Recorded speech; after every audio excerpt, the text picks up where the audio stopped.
Eto na ang mabibilis na balita. Arestado ang isang lalaki dahil sa pagbebenta umano ng iligal na droga sa barangay UP Campus sa Quezon City. Nakuha sa kanya ang nasa 75 gramo ng umano'y shabu na nagkakahalaga ng mahigit sa kalahating milyong piso. Ayon sa mga pulis, construction workers, tambay at mga tricycle driver ang parokyano ng suspect. Aminado ang suspect na nagbebenta siya ng droga.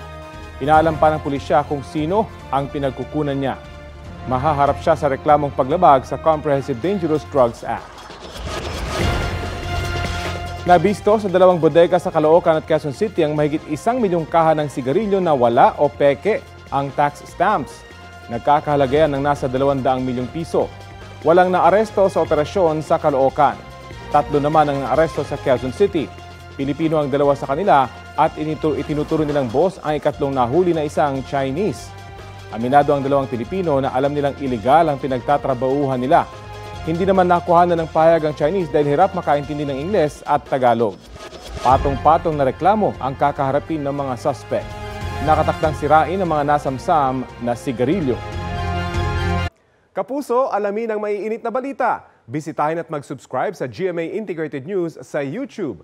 Sa mga kapuso abroad, samahan nyo kami sa GMA Pinoy TV at sa www.gmanews.tv.